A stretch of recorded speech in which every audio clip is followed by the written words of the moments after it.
What's going on? This is Al Tone, and welcome to another absolutely fantastic day. I've been paying very close attention to a lot of things going on around us right now. I'm sure that you have too, and I wanted to share a scripture with you talking about wisdom so that we can together get a better understanding that true wisdom comes from God.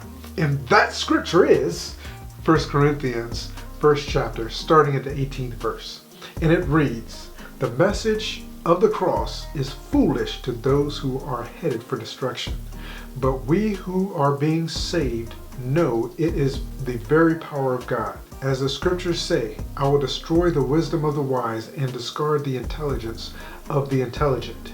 So where does this leave the philosophers, the scholars, and the world's brilliant debaters? God has made the wisdom of this world to look foolish.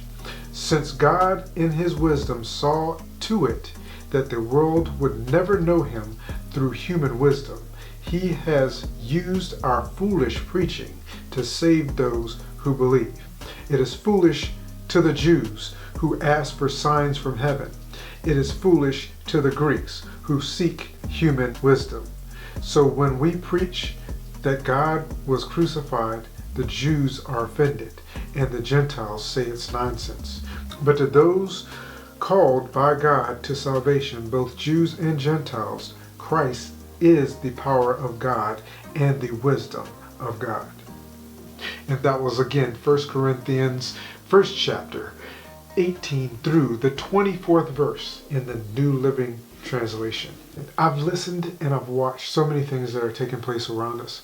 And there are many people in many different situations that believe that they are actually functioning according to wisdom.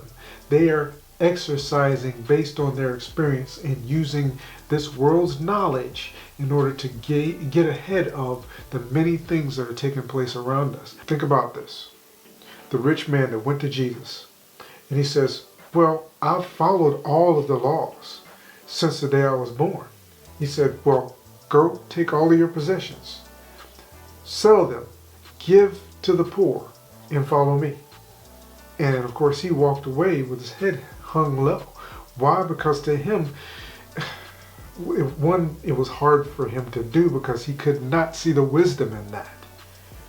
And God is asking us to come into his wisdom, because the things, the comfort and provision that is provided through the accepting of salvation, the salvation of Jesus Christ, puts us in a position where we have the freedom to do things outside of what man's wisdom actually dictates.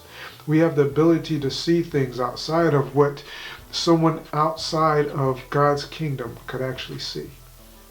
And be able to operate in ways that most people will think is absolute foolishness. And I'm not trying to say, well, you're going to be able to go out and walk on water or produce miracles or anything of that nature.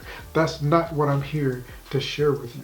What I'm here to share with you is God will show you things and steps to take to provide for your family and do the things that he has for you to do that others are going to see as absolute foolishness, and be able to walk outside of that and work outside of that and function outside of man's wisdom. And there will be many people that will scratch their heads not understanding. There are many people that will turn away from you because of the wisdom that you are functioning in, and they will consider your thoughts complete nonsense based on the fact that you're following God's wisdom and not man's. And remember this, God is the creator. He created all things. You cannot possibly go wrong following God's wisdom. So I hope that helps you in some way. If it does, make sure that you drop something down in the comments. Let me know what your thoughts are. Not only that, but hit that like, subscribe, or whatever it is that you decide that you would like to do. And I'd look forward to seeing you again in the next video.